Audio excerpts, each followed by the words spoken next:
My name is Elias. And I died. The waters rose faster than breath.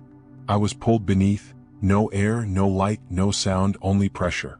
I remember the scream of the world going silent. I remember the cold fingers of the flood gripping my chest. And I remember letting go. But death was not the end. It was the beginning of a terrible knowing. A holy fire I did not ask for. I returned from that place not because I wanted to, but because I was sent back. Sent with a message. A warning. A glimpse of what comes before the sky splits open and the king descends. And I carry it like flame beneath my skin. Even now my hands tremble.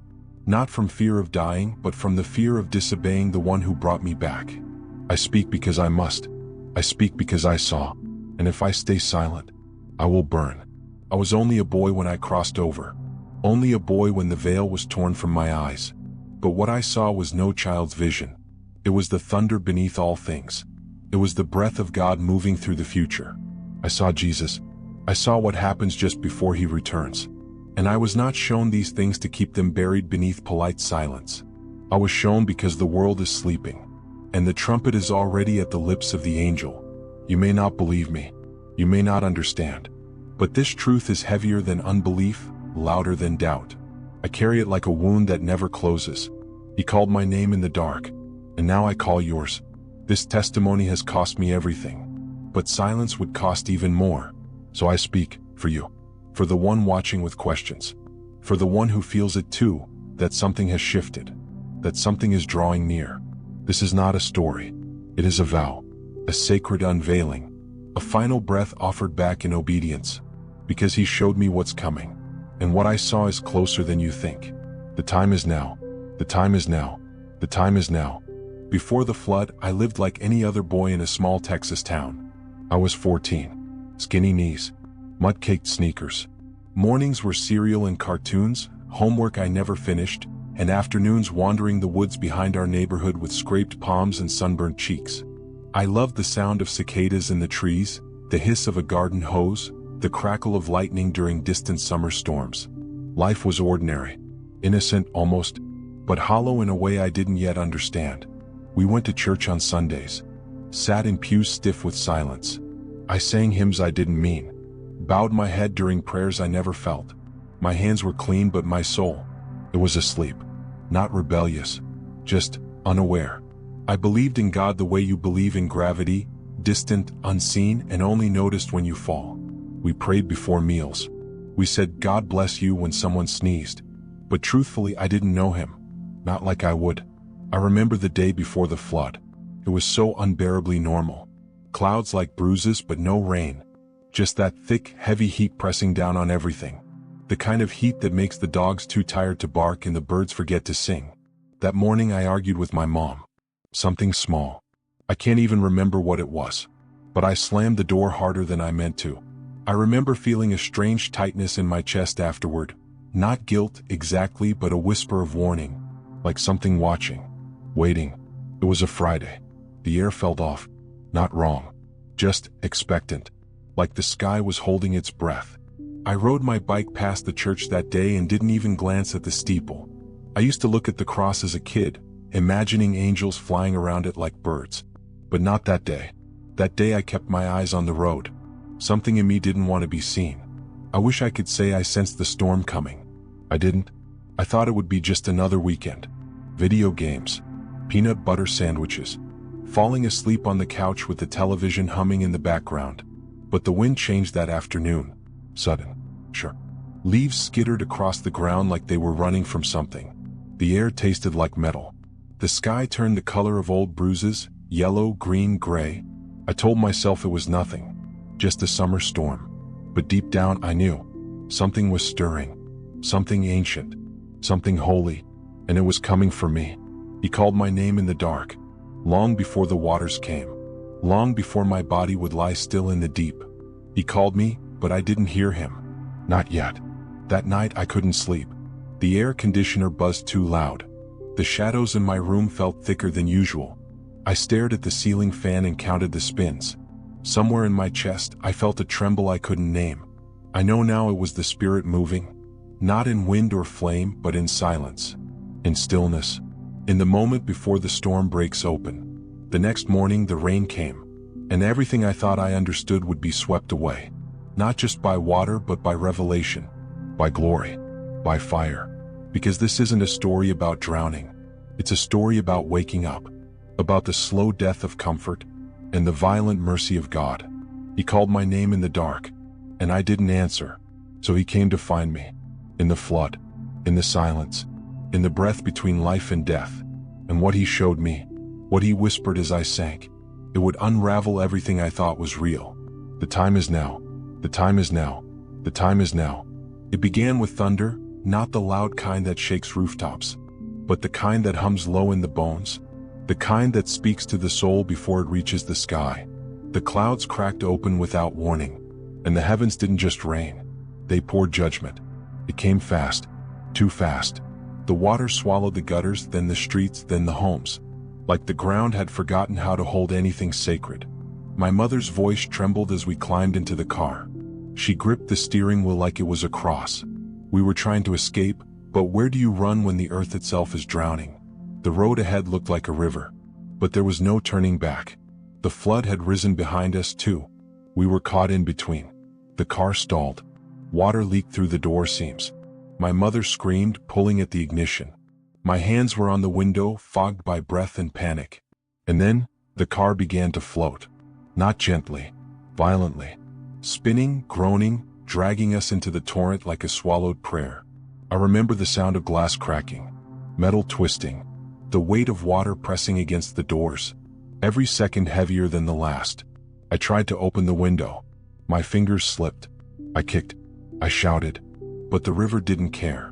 The river was obeying something older than gravity, something divine. Water filled the floorboard, then my knees, then my chest, then my mouth, and I remember my mother's face, eyes wide, mouth moving, no sound, her arms reaching for me. The last thing I saw before the lights went out. And then, nothing, just water. Inside me, around me, above me. My lungs begged, my chest burned. The air left my body like a whispered apology, and I let go. But instead of darkness, there was a strange stillness. Not peace, not fear, just absence. No more noise, no more weight, no more breath, only a great and terrible quiet. And then, I saw myself. I was floating above the car, watching my own body limp in the back seat, arms suspended like a broken marionette. Time didn't feel real. It was like watching a photograph dissolve. I should have panicked, but I couldn't feel fear anymore. Only awe, only silence. And then I felt it, something pulling me, not away, but deeper. I was being pulled, not away but deeper. Deeper than the water, deeper than death, deeper than the bones of the earth. I was rising and sinking all at once, falling upward into a light that had no beginning. I couldn't tell if I was weightless or if I had become weight itself. My body, my young, fragile body, was gone from me now. It belonged to the river, but I belonged to something else. I was being pulled, not away but deeper, into silence, into truth, into the holy center of all things. And in that moment, as the world I knew shrank into a shadow, I understood something ancient and irreversible. There is no such thing as death for the soul. Only awakening, only unveiling, only return. He called my name in the dark, and I answered, not with words, but with surrender. This was not the end. This was the crossing. The time is now. The veil is thin, and the water still remembers the name of every soul it carries. Mine was Elias, and I was being pulled, not away, but deeper. I was being pulled, not away but deeper. And the deeper I went, the less the world clung to me. The roar of the flood faded into a whisper. The ache in my lungs dissolved into stillness, and the cold became warm. Not the warmth of sunlight or fire, but something older, the warmth of being known. I was no longer falling or floating. I was moving through, drawn through a tunnel not made of stone or air, but of sound. A tunnel of voices, singing, not in words but in memory, notes that reached inside me and pulled forgotten pieces of my soul to the surface. Voices that called me by a name I had never heard on earth, yet somehow knew was mine. The light wasn't white. It wasn't gold. It was every color I had never seen. Hues that danced like breath. Tones that painted the air with feeling. I passed through bands of light like pages turning, each layer peeling back what I was, until only the truth remained. No fear, no shame, just essence. And still, I was being pulled, not away but deeper, through the light, into what I can only describe as presence. I emerged into a realm that did not speak, yet thundered with glory. It did not move, yet pulsed with life. It was not a place, it was a person. And I knew I was no longer outside of him. I was within him, and he, within me. The atmosphere shimmered. There was no sky, no ground, just reality stretched like silk over eternity. Beneath me, or maybe around me, was a sea like glass, but it was alive, rippling with light that sang as it moved. And above, the stars wept fire, not in sorrow but in reverence. Everywhere I looked there were others, souls, some radiant, some dim like candles flickering in the wind. Some I recognized not by face, but by spirit. A grandmother whose voice I forgot in life but remembered in eternity. A boy from my school who died years before. And others, so many others, carrying ancient sorrow in their eyes, and yet glowing with peace. They didn't speak, but I heard them. You were brought here to remember. It echoed through everything, through the colors, the stars, the sea, the windless breath of the place. You were brought here to remember, and I began to remember. Not events, but essence. Not facts, but truth. I remembered who I was before the world named me. I remembered the ache I always carried, the ache that never left, even on my happiest days. The ache that whispered, "This is not home," because it wasn't. It never was. Earth was the shadow. This was the flame.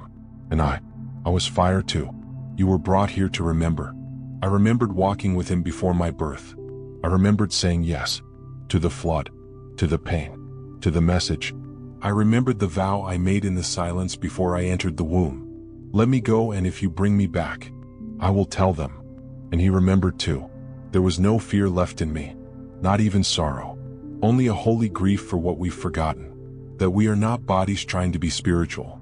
We are spirits, eternal, learning how to be faithful while wrapped in skin. You were brought here to remember. That refrain beat through the realm like a heartbeat. And with every pulse I saw more. I saw the prayers of saints like rivers of light. I saw children in war zones glowing with the Spirit.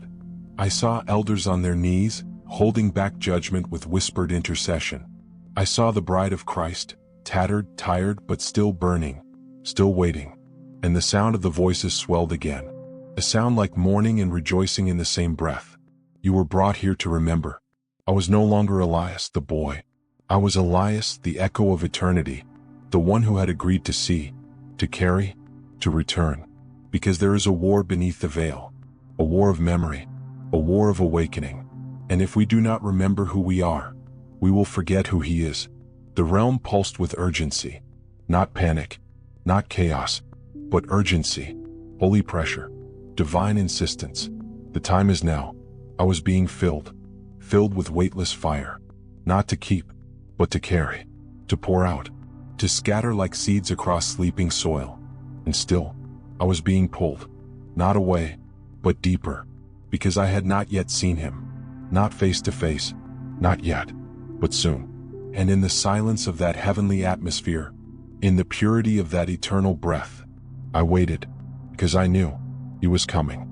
I stood there or floated, or simply was in that endless stillness, suspended in a realm where breath wasn't needed, and sound moved through the soul instead of the ear. And then, he was there, not walking, not approaching. He had always been. I hadn't noticed before because my spirit wasn't yet tuned to him, but now, like a veil lifting behind the veil, he emerged, not from the horizon, but from the inside of everything. He was not light. He was the source of it. He was not voice. He was the origin of all sound. Not fire, but the fire's fire. And the moment I beheld him, every lie I had ever believed about love melted, instantly, without struggle, without demand. He looked at me, not with eyes, with being. And in that single gaze, I saw every part of myself, the fear I never spoke aloud, the sin I tried to excuse, the ache I could never name. And yet, there was no condemnation in him, only sorrow and understanding, like he had wept for me long before I ever learned to cry. I was known, utterly, and still loved. I didn't fall to my knees. There was no ground, but if there had been, I would have shattered into it. Because when he looks at you, he doesn't see your performance. He sees your agreement, your original yes, the vow your soul made when it was first whispered into being. You were brought here for a reason. The words weren't spoken, yet they thundered through me like waves collapsing on rock. Not in rage, but in awakening. You were brought here for a reason. And with that phrase, the realm began to shift. I wasn't just remembering anymore. I was being shown. Moments of my life unfolded in layers, not one after the other, but all at once. A cascade of memory not bound by time. I saw myself as a child, sitting under a tree, wondering if God could hear thoughts. I saw the lie I told when I was 10, not out of malice, but to feel safe. I saw the anger, the hidden shame, the days I avoided prayer because I didn't want to be exposed. And he never looked away. Each scene passed through his eyes, and every time it did, came back to me, washed, clarified, sanctified. Nothing was hidden, but nothing was weaponized. It wasn't a trial, it was a revelation. He wasn't trying to punish me, he was trying to show me why I had to remember. You were brought here for a reason, and I began to see the thin red line, threading through my life, even in the smallest moments. The night I stayed up crying for no reason, the stranger who smiled when I wanted to disappear, the dream I had when I was 7 that made no sense until now. They weren't random, they were invitations. Every one of them had been a whisper, a knock, a gentle call back to fire, return to the fire. And I hadn't answered, not fully, not yet. But still, he had not turned from me. His presence was unbearable, and yet I couldn't bear to leave it. His silence spoke more than any sermon ever could, and what it said was this: time is not a river, it is a breath, and that breath is running out. I could feel it in the atmosphere, the tension, not fear, but urgency, like heaven was preparing for a return, not the return of a feeling or a philosophy, but of a king. You were brought here for a reason. That phrase again, like a seal pressed into spirit, and I knew then, he was showing me not to impress me, but to commission me. What I had seen in the water was only the beginning. Now I would see what the world must face before his feet touch earth again. I wanted to stay there, in that breathless quiet, in that gaze of perfect knowing. But he had not brought me just to see, he had brought me to carry. And somewhere, even without speaking, I said yes, again. The same yes I had given him before I ever took my first breath on earth. The yes that gave him permission to send me into a drowning, desperate world. With a voice not my own, he looked at me, into me, and I felt it. The hourglass was turning. So, very soon, the final grain would fall. You were brought here for a reason. Return to the fire. Return to the fire. Return to the fire. He called my name in the dark, and now, he was about to show me the end. And then he showed me, not with pictures, not with words, but with a knowing that split through the soul like lightning through ancient stone. One moment I was in stillness. The next, I was inside the cry of creation itself.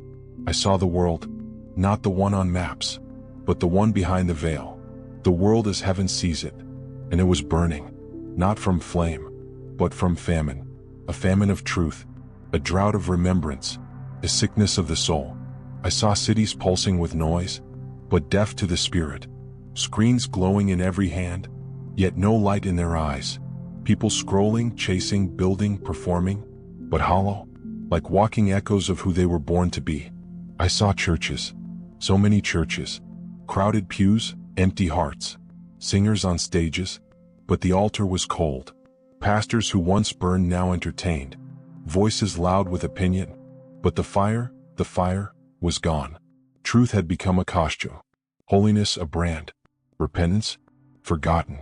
They still said his name, but not with awe, not with trembling. It had become a slogan, not a sword. And yet, beneath that surface, beneath the polished worship sets and perfectly timed prayers, there were embers, tiny lights flickering in the dark, hidden ones, humble ones, those who never made a name for themselves, but carried his name like fire in their bones. I saw them praying in closets, fasting in silence, weeping for nations, unseen by men, but adored in heaven. He called them his remnant, not because they were the strongest, but because they never let go of the flame. And then, he showed me the war, not one of bombs or bullets, but of lies, words woven like webs, blinding eyes, suffocating spirits, false teachers with silver tongues, governments speaking peace while plotting chains, the spirit of distraction moving like wind, subtle, constant everywhere. And I saw the children, their innocence under siege, their minds reshaped, their hearts confused. The enemy had gone for the roots, because if you poison the root, the tree forgets who it is. And then came the revelation that broke me.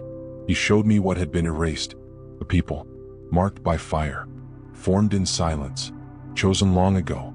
They tried to erase them because they feared them. His voice, if I could call it that, cut through me like thunder dressed in grief. I saw history bend like shadows on a wall, truth buried beneath centuries of edits, righteous blood spilled and silenced, prophets dismissed as madmen, mothers labeled heretics, fathers cast out because their fire made others uncomfortable. They feared them, he said again, because they could not be controlled. These were the ones who carried his original flame, the first sparks, the untamed ones, the ones who walked with heaven in their eyes and dust on their feet. They didn't need temples. They were temples. They didn't need approval. They had authority. And the world, the systems, the powers, even many within the church, had tried to silence them. But heaven never forgot. They were chosen, and they are rising again.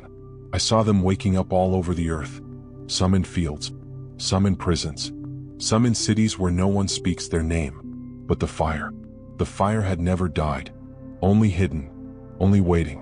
And now, the wind of God was breathing on them again. The world must be shaken before it can be restored. I heard that sentence over and over, like the heartbeat of heaven, like thunder in the bones of the earth. The world must be shaken before it can be restored. Not to destroy, but to awaken. Not to punish, but to purify. Not to kill, but to call us back to the fire. And I wept, not from fear, but from the weight of the truth, because I knew what I was seeing wasn't distant. It was now. It had begun, and his return was no longer far off. It was at the door. The latch was already turning. The world must be shaken before it can be restored. Return to the fire. Return to the fire. Return to the fire. He called my name in the dark, and now I see why. I was not shown this to feel special. I was shown this to remember, so I could remind you. We've forgotten. And heaven is calling us to remember, to repent, to return, because the time is no longer later. It's now. The shaking has begun, and the fire is coming. And after the shaking came the awakening. It began like embers under ash, small, silent, easily missed by the eyes of the world. But in the spirit I could see them, glowing, spreading, rising. The vision opened before me like a scroll, and I was shown a world in the midst of unraveling, but also birthing. Not all was lost. Not all had bowed. There were still those whose knees touched the floor not in defeat, but in surrender, whose prayers were louder in the spirit than bombs in the sky, whose tears watered seeds heaven had never forgotten. I saw the young rise up with voices like shofars, boys and girls who had never been to seminary, but spoke with the weight of prophets. Their hands glowed, their words pierced. They carried oil, not fame, and their obedience shifted entire regions. I saw the old, those forgotten by man, dreaming again. Grandmothers on porches, whispering scripture into the wind. Elders with tired bones but burning spirits, laying hands on the next generation, passing down mantles instead of memories. I saw nations on fire, not with war, but with worship. Persecution grew like shadows before sunrise, but the light refused to bow. For every church that was burned, 1,000 altars were built in living rooms. For every preacher silenced, 10 more rose from the wilderness. Voices once timid became thrones for thunder. Angels walked among them. Some seen, most not, but they were there, standing guard, whispering strength, carving paths where none existed. And I saw the earth convulsing, storms that refused to follow patterns, waters rising where none should, mountains trembling with a groan no science could explain. The earth itself was preaching, prophesying, calling men back to the one who formed it with breath and blood. And above it all, in the realm beyond the veil, I saw a countdown, not digital, not mechanical, but eternal, a heavenly measure, and it was almost full. I felt it more than I saw it, the weight of nearing time, like the last grain of sand teetering in the hourglass of mercy. Heaven was not confused, heaven was not late, but heaven was ready, and the veil, that sacred boundary between the now and the forever, was thinning. In some places I saw a tear, not violently, but like a curtain being drawn back by unseen hands. Children began seeing visions. Men heard voices calling their names at midnight. Women dreamed of fire and rivers. And all of it pointed to one truth: the trumpet is near. I heard it, not in the sky, but in the marrow of the moment. A hum beneath time. A vibration inside every living thing that had ever once been near God. The trumpet is near. It echoed like a warning, and a welcome, a dividing line, a final invitation. There were many who laughed, many who ignored, many who mocked this rising. But even their mockery trembled with fear, because the air itself was changing. The Spirit was moving, not just within churches, but in hospitals, in prisons, in alleyways, even in the places the world had written off. Revival had not come to the center. It had come to the margins, to the ones overlooked, to the ones discarded, to the ones whose hands were dirted by survival but whose hearts longed for Eden. And I saw them begin to gather, not around men, not around movements, but around the Lamb. No stage, no spotlight, only presence, only glory. They wept, they danced, they shook under the weight of the holy, and they burned, not consumed, but lit. Torches passed from heart to heart, and over them I heard it again. The trumpet is near. The trumpet is near. The trumpet is near. I saw fear lose its grip. I saw shame break like clay beneath water. I saw addictions fall like chains in the presence of worship. And in the midst of it all, Jesus stood, cloaked in light, eyes filled with both grief and joy, watching, waiting, ready. He didn't speak. He didn't need to, because all of creation knew. His return was not a rumor, it was a promise. And that promise was about to be kept. So now I say to you, not as a prophet, not as a preacher, but as a boy who drowned and came back bearing fire, wake up, rise up, return to the fire. The trumpet is near, the veil is thin, and your soul still remembers the sound of Eden. He called my name in the dark, now I call yours. Return to the fire, because the trumpet is near. I came back in pieces. I remember the ceiling tiles first, blurry, too white, humming with cold light. Then the sting in my chest. Then the beeping. Then voices I couldn't place. Hands gripping mine. And somewhere behind it all, the sorrow of being pulled from the fire, back into the fog. They told me I had been gone too long, that I shouldn't be here, that it was a miracle. But they didn't mean it like that. Not the kind of miracle I had just touched. Not the kind that ruins you for the world. I tried to speak. But how do you describe eternity with a mouth made from milk and bread? How do you explain light that sings? How do you recount fire that weeps or time that breathes? I said what I could. Fragments. Phrases. I said, I saw him. They said I was delirious. I said, there's no more time. They said I was traumatized. I said, the trumpet is near. They smiled politely, then changed the subject. Even the pastor. Even my friends. Even my mother, whose eyes had once begged heaven to give me back. Even she began to look at me like I was still dead. But I knew what I saw. And I remembered the vow. If you send me back, I will speak. So I spoke. I wrote. I whispered. I shouted. And that's when the shadows came. Not the kind you see with the eyes. The kind that sits behind the silence of a room. Watching. Waiting. Lights in my room flickering without reason. Phones ringing with no one there. Cold drafts that moved without wind. Dreams that were not mine. Places I had never walked, but somehow remembered. Every time I tried to tell the truth, something tried to silence me.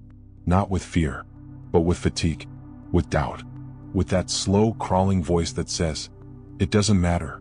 No one's listening. I felt it when I prayed, like something pressing on my throat. I felt it when I slept, like eyes that blinked from the corners of the dark. At first, I thought it was just my mind. Residual trauma, they'd call it. But then it began to respond, to push back. Every testimony I gave was followed by a storm.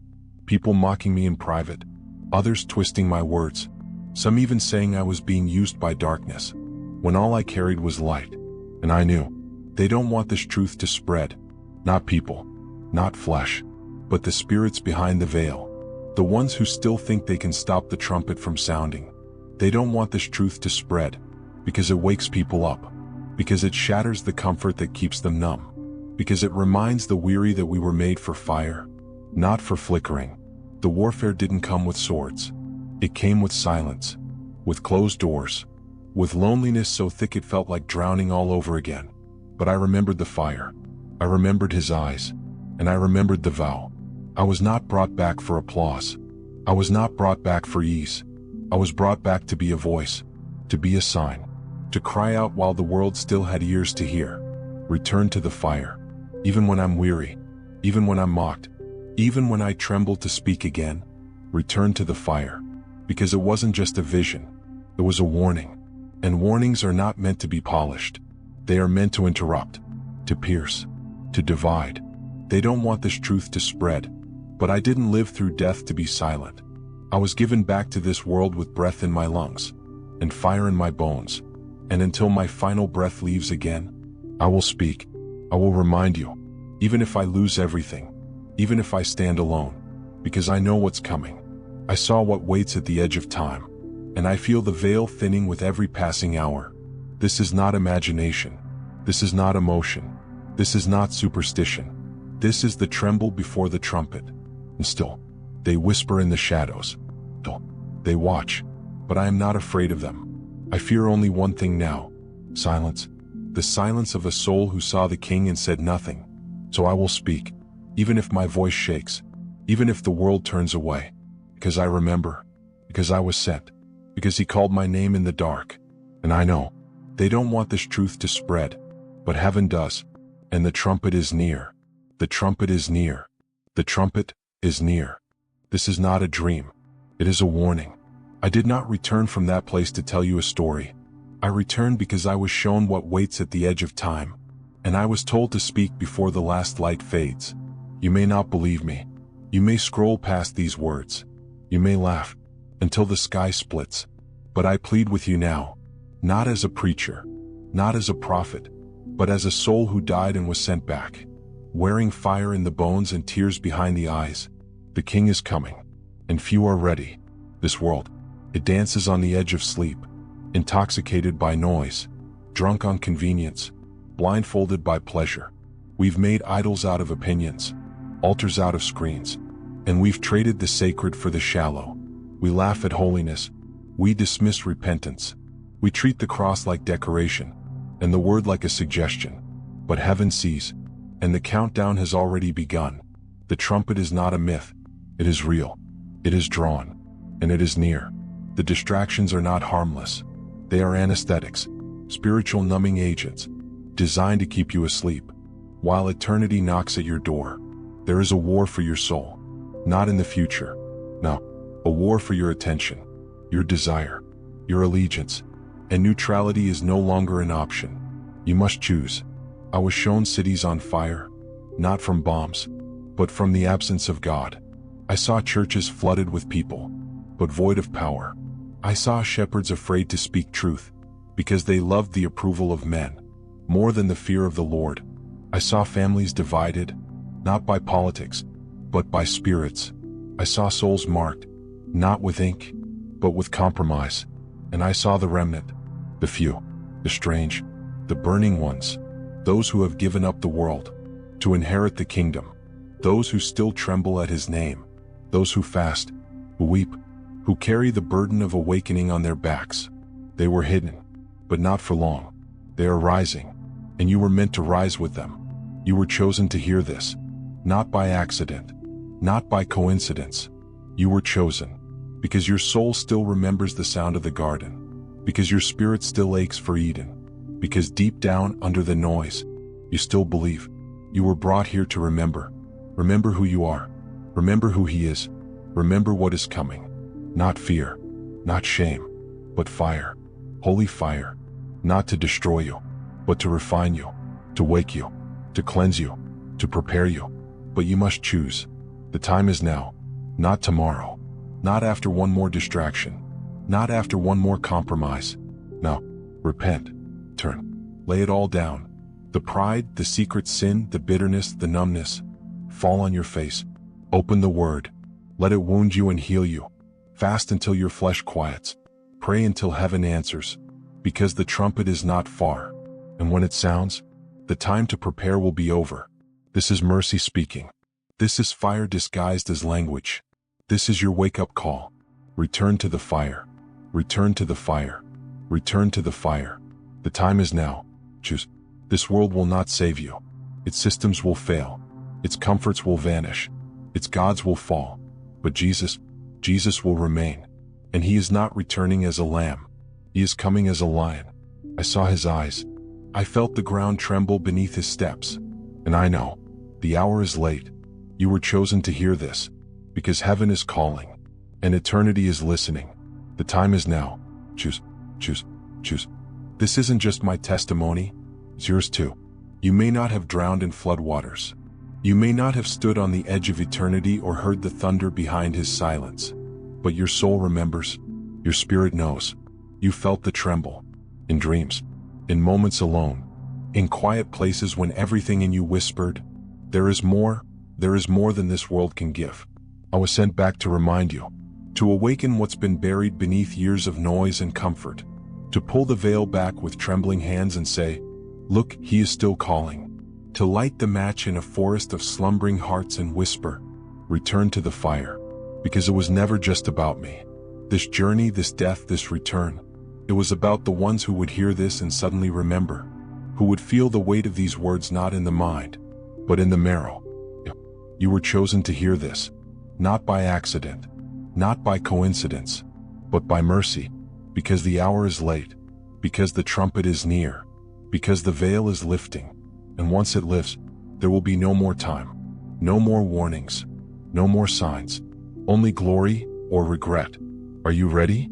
Not ready in theory, ready in soul, ready in surrender, ready in obedience when no one is watching. This is the last lap around the walls, the final flicker before the wind comes, and he is not far. Jesus is already near. The lion stands. The bridegroom prepares. The heavens pulse with anticipation. And yet, till he waits, for you, for your yes, for your return. Return to the fire. Return to the Gospels. Return to Christ. Not the sanitized Christ of culture. Not the decorative Christ we place on walls and forget. But the burning Christ. The weeping Christ. The soon-coming Christ whose robe is dipped in blood and whose eyes pierce through the soul. You don't have to clean yourself first. You don't have to earn your way back.